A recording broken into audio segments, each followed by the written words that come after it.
I don't know about you, but I'm quite looking forward to getting some paint on this.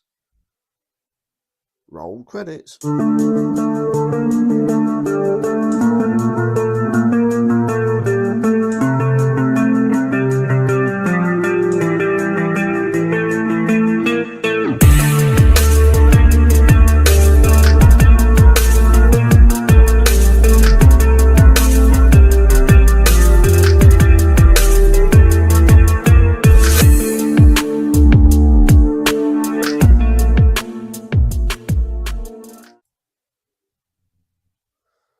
Right, where I'm going to start with the painting of this is the canopy. Now, personally,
you should have a nice, neat, straight line up and over.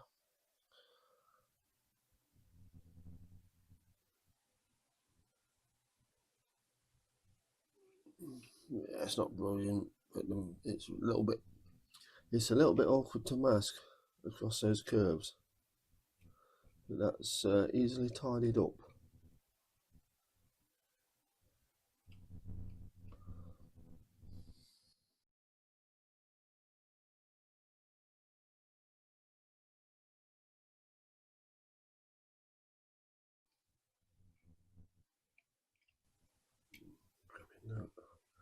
Grabbing the propeller. We don't want that, do we?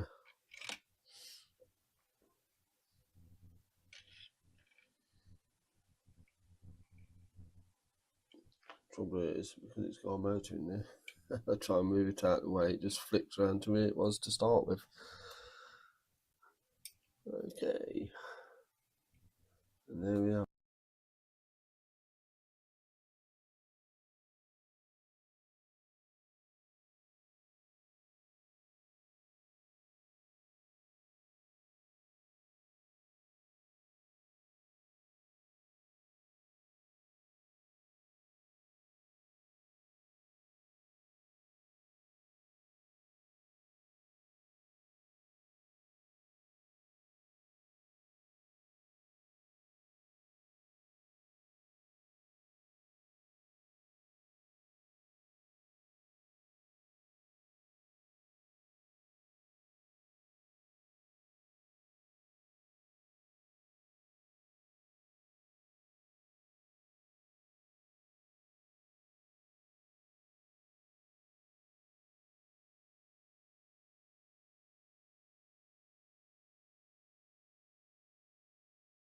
Speed.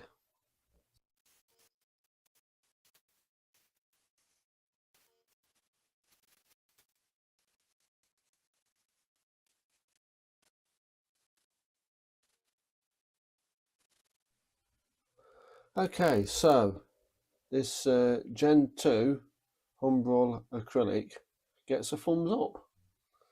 It's took me a bit of faffing around. Turns out the last time I cleaned my airbrush, I'd not tightened up the I can show you this thing there. I'd actually left that sort of halfway out, so it really did mess up how I was spraying. So there's a lesson to us all. When you disassemble things, make sure you put them back how they were. So I'm just airbrush is out of paint now, so I'm going to leave it there and I'll carry on with this later because it is a bit late as I'm doing this. So yeah, that's not looking too bad, and we'll crack on in the next session.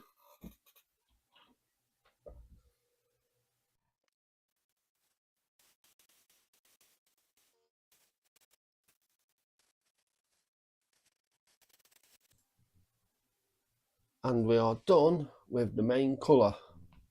The panel lines have come up nice. It started off a bit chaotic. I've had a bit of a faff here and there spraying this on. The weather is really hot, so I think that's affecting how I'm using these acrylics. I've really thinned them down, probably a little bit extra, but it's, what is it, 22, 25-ish degrees outside, and in the house it's still just as warm. But that went pretty well. I'm happy with how it's turned out. I'm going to leave it to fully dry. Next stage, I'll get a coat of gloss varnish over it, and then we can think about the decals and finishing. Won't that be cool? And then get these propellers spinning again.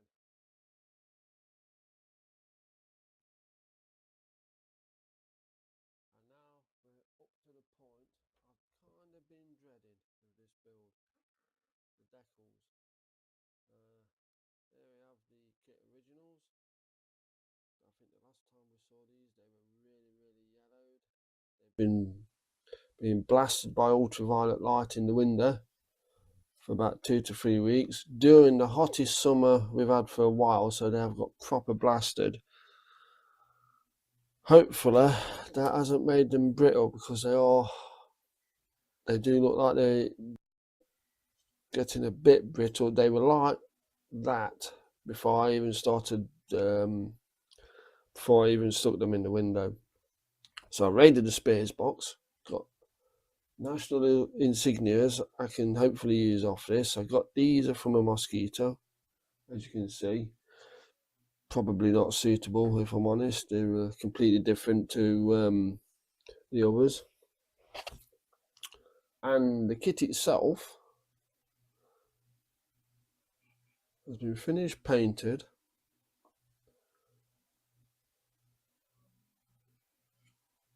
Had a coat of gloss varnish to help the decals go on.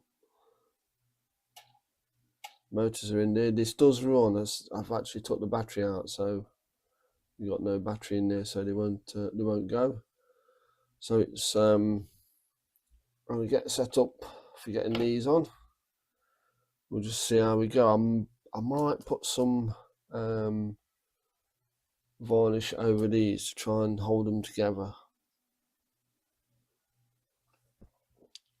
Touch wood, that'll work. What I really would like to be okay is the serials, because obviously the national insignia I can now replace, not a problem, but the serials and the lettering, not so much.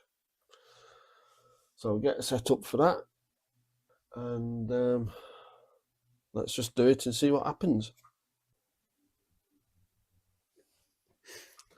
Okay, so a couple of days later since I was last fettling around with these, and it's the moment of truth, and the moment I've been kind of dreading, if I'm going to be honest. So no further ado, there's more bits of that one falling off and cracking. It's not the end of the world, if these ones go south, because I've got those ones there I'll use, but I'm really hoping that those letters are okay. So 1, 2, 3. Maybe I should stop that curling.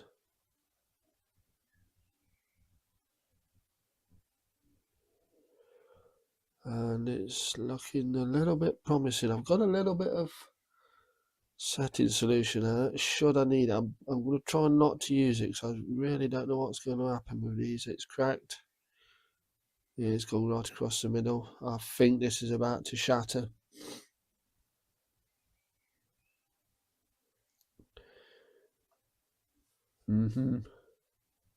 Well, that's a shame. It also doesn't look good for the rest of the sheet.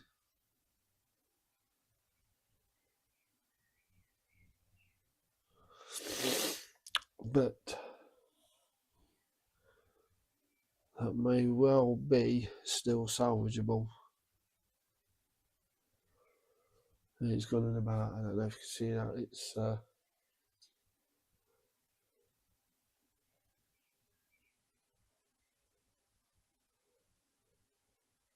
yeah, it's gone in a few places, but let's see what we can do.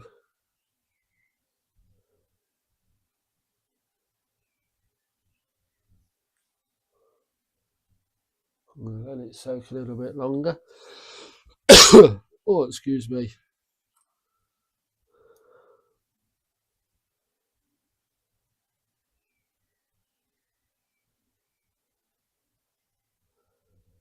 Right, we'll just move.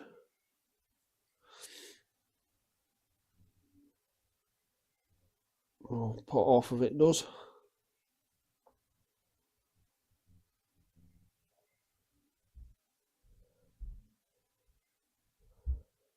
Yeah,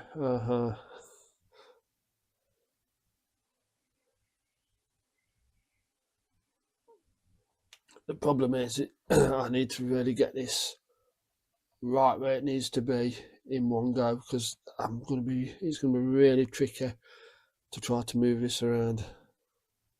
So I'm going to shut up and have a go.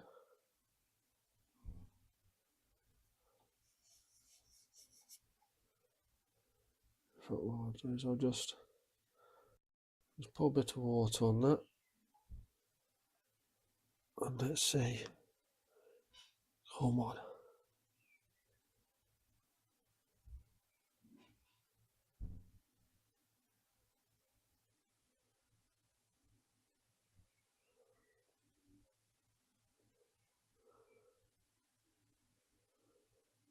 Contact.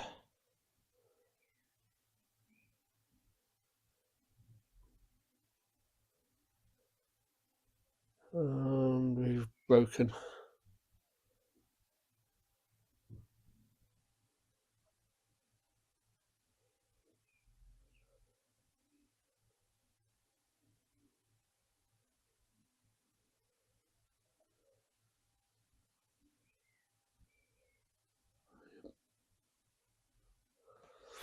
Oh, brilliant, it's gone underneath and it's kind of stuck.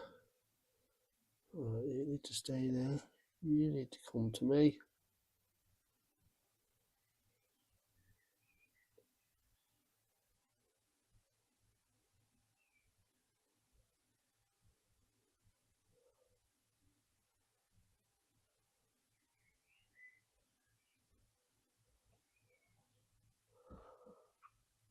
Right.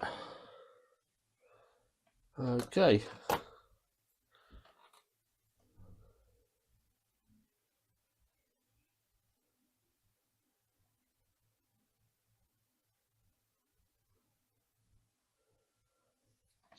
I mean, the box isn't a brilliant guide, it's just a rough placement. It seems to be about in the middle of that aileron.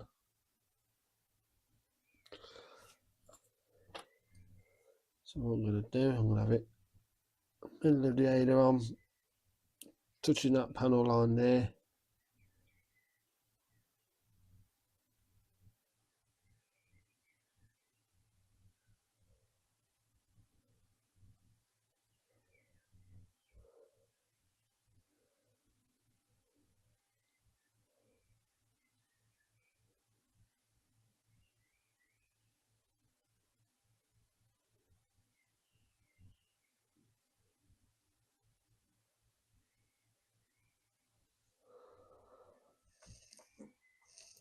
Right.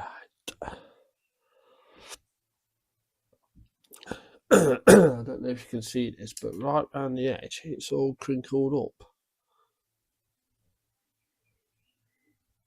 Don't quite know what to do about that. I can't really fettle this about or flat it down while it's, or can I?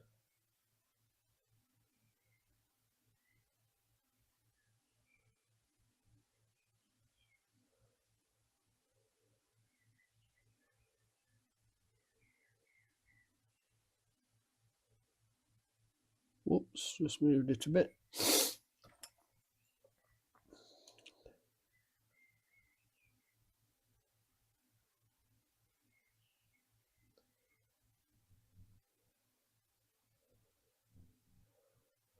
Right, I'm going to leave that here and just let that settle down on its own. I didn't mess about with it anymore. I've been lucky to mess around with it as much as I have done. So we'll leave that there, let it completely set and dry out, and see what it looks like. And the good news is these decals, or transfers as you should call them for decals this age, are working and usable. So I'm going to forge ahead.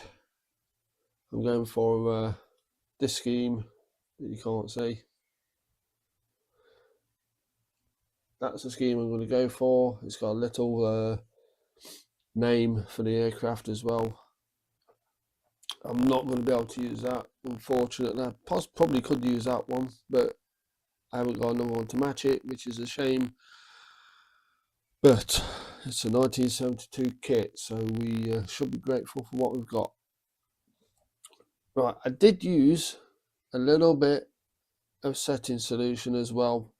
Wasn't sure whether I could, but these, apart from cracking, they're pretty robust. So I'm okay with that. So I'm going to get the rest of the decals on, transfers, and I'll see you on the other side.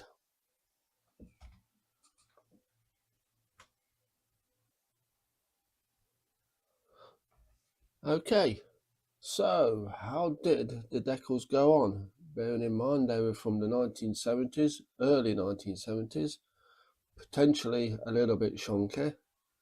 Well, have a look at this. They went on absolutely perfectly. You saw the wing roundels go on. Rest of him just went on fine. The ironic part is one of the ring round, oh, that's hard to say. One of these for the underside was already damaged, so I couldn't actually use that from the off. So what I did, I replaced it with some late 90s Airfix roundels. And being late Airfix roundels, they are of course out of register.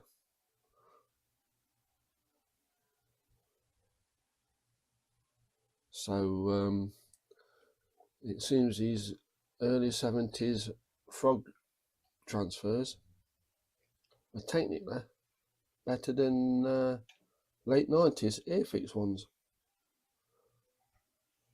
But I have to say, since Airfix have proper sorted out the decals, they were like late 90s. They were just terrible, a lot of them.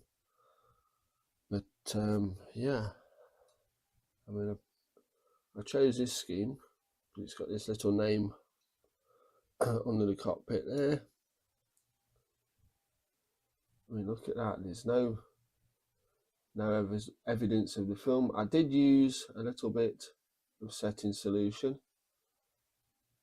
They're not quite perfect when you get right up to them, and it seems somehow this model is covered in fluff that I genuinely cannot see that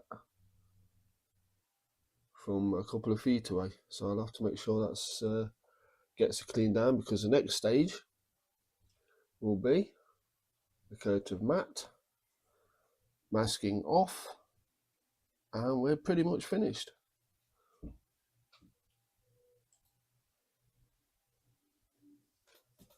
And we are finished. It's had its final coat of matte. Got the masking off, pilot sitting in there all nice and cozy.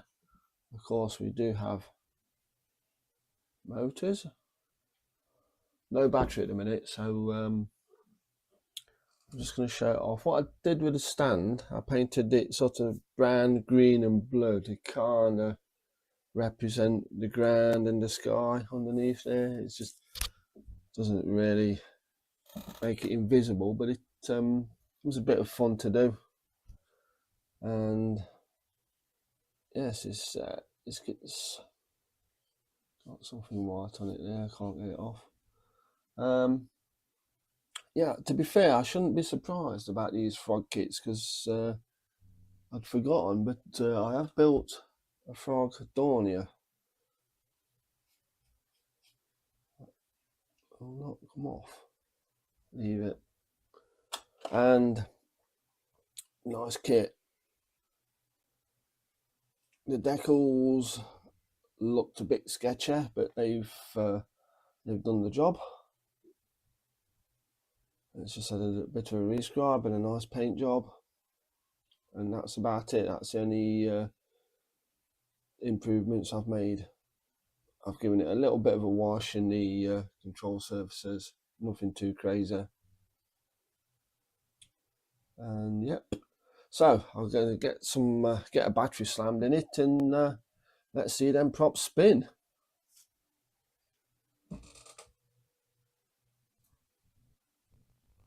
So I think I've just found a potential flaw in the spinner prop system, and that is spinning the prop and you smack the blade off.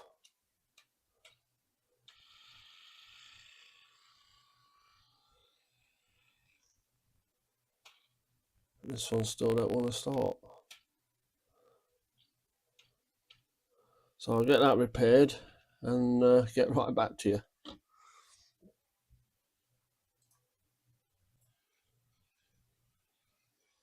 Check out them spinning props. Now, these motors, they're a good idea, but I think they're a little bit kind of shonky in the respect of you can't switch them on or off. You have that one. It's just took me like 10-15 minutes, flick till it actually went. That one was going from the off, so I knew there wasn't a problem with the battery. But where the battery is in between the contacts in the fuselage, there's not a lot of friction holding it in, and it can move, and all of a sudden everything stops. So it's a good idea when it works, but it is very, very fussy to actually get to work. But there you are, the frog spinner prop bow fighter with its spinning props.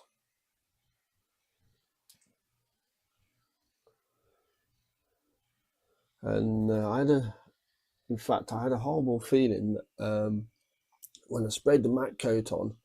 I did spray it forwards, and I was wondering if someone got through there and possibly gunged up the motor on that side. But we're running, and I'm going to leave them running for a bit. But on that note then, this is Model Kit Stuffs Classic Kit Group Build, and this is my entry, finished and whirring. Well, your failure on number 1.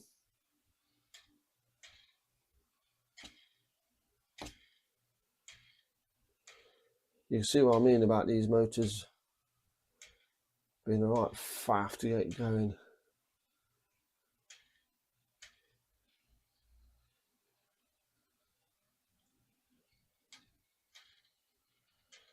Plus, I don't know if you've noticed, but the way they're installed, the propellers are actually spinning backwards. They should, given the pitch of the blades, they should be spinning that way, but it's not to be.